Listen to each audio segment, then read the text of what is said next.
Hola gente de YouTube, estamos en un nuevo video. Sé que mi voz es otra, pero Locuendo se enfermo, no puede ser la voz, y bueno, yo les voy a contar la historia que dejo Locuendo, así que vamos a darle me gusta, o si no la Anabel te acoger. X de Historia de Zombies capítulo 7.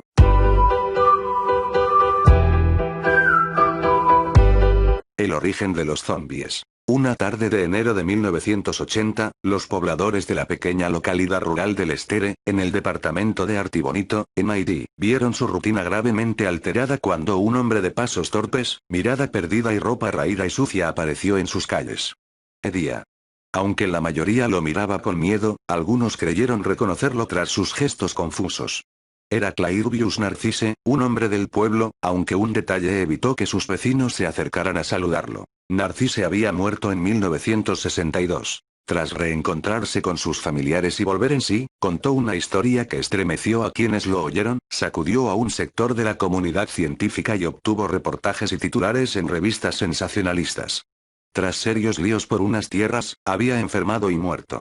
Luego de enterrarlo, su propio hermano lo desenterró y convirtió en zombi.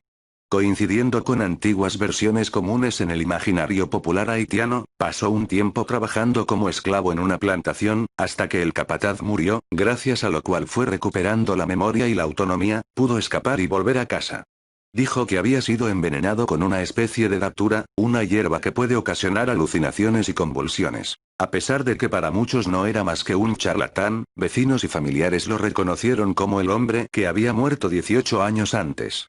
Max Beauvoir, sacerdote supremo del vudú haitiano en aquellos años, también confirmó la zombificación de Narcisse. Wade Davis, antropólogo de Harvard, viajó a Haití para conocerlo y entrevistarlo. Expuso su caso en el libro La serpiente y el arco iris, que no tardó en tener una versión cinematográfica dirigida por Wes Craven, el creador de esa famosa saga en la que un asesino de niños vuelve de la muerte a través de las pesadillas.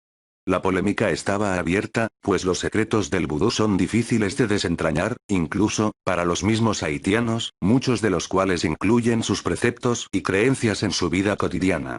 La fascinación por este culto pagano llegó a Hollywood, donde inspiró películas como White Zombie o Igual que White Zombie, que incidían en clichés propios de la fantasía cinematográfica de los años 30 y 40. Sin embargo, en octubre de 1968, un novel cineasta de 27 años cambiaría para siempre la manera en la que el mundo vería a los zombies. No serían más afrodescendientes caribeños sin voluntad propia, manejados a su antojo por oscuros brujos que los esclavizaban, sino que se convertirían en una amenaza real, contemporánea, más propia de la Guerra Fría, a la vez que un reflejo de la psicosis que ya vivía una sociedad norteamericana inmersa en importantes cambios sociales que marcarían su historia. La Noche de los Muertos Vivientes, de George A. Romero, trajo a este mundo a los putrefactos, los puso en una pantalla gigante, los metió en las casas, los envió al campo, a las calles. Los puso a perseguirnos, a mordernos, a convertirnos en ellos.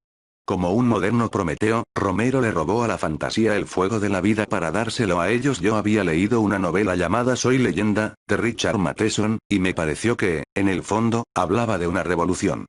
Pero también estábamos muy conscientes de la época y el enojo de los 60, declaró Romero en el documental Birth of the Living Dead. La novela de Matheson había influido antes en el filme El último hombre sobre la Tierra, protagonizado por Vincent Price en 1964, pero allí el protagonista se enfrentaba con unos débiles vampiros que solo aparecían de noche. El terror en La Noche de los Muertos Vivientes, que, además, tiene un héroe afroamericano, se inicia cuando aún hay luz de día. Conforme transcurren los minutos, los espectadores pueden darse cuenta de que trata de personas que han muerto y vuelven a la vida voraces. En 1968 eran tan comunes los conflictos bélicos, como las protestas ciudadanas y las pruebas nucleares, por lo que Norteamérica estaba llena de jóvenes que eran todo lo contrario a exóticos seres catatónicos a los que les han quitado el alma.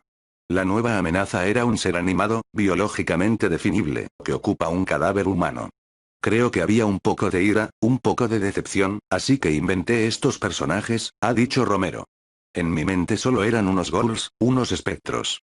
Los muertos regresan a la vida, esa es la revolución. Esa es la gran cosa que nadie ve llegar. Y solo queríamos hacer el filme de terror con más agallas que pudiéramos hacer. Sumando $600 entre varios colaboradores, alquilaron una granja abandonada en Pensilvania, encendieron la cámara de 35 milímetros e iniciaron no solo una película, sino un fenómeno significativo para la cultura pop de los últimos 50 años.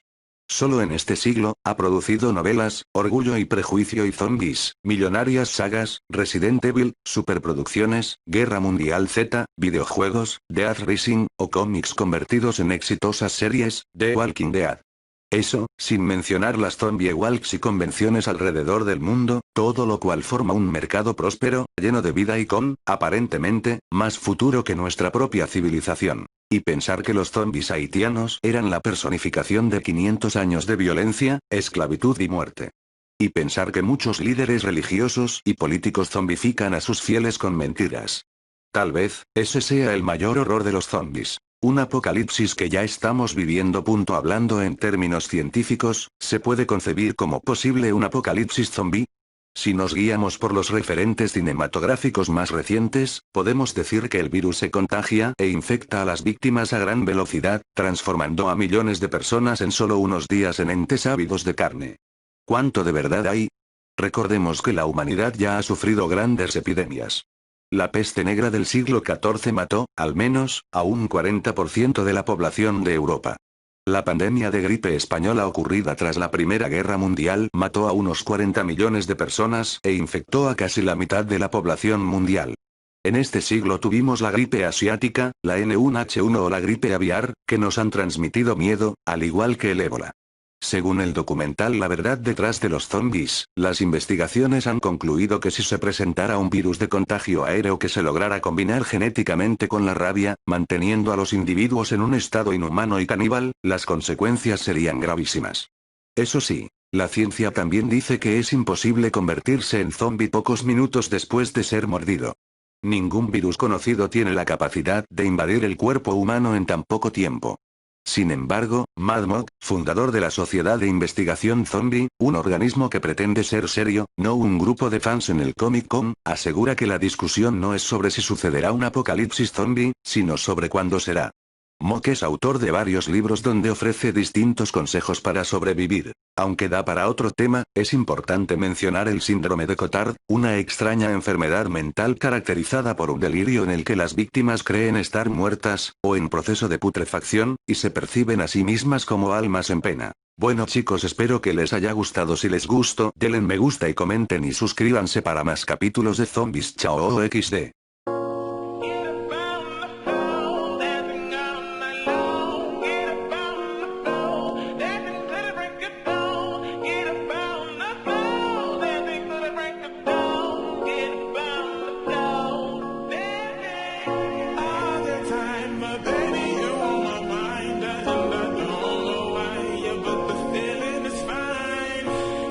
You see, your heart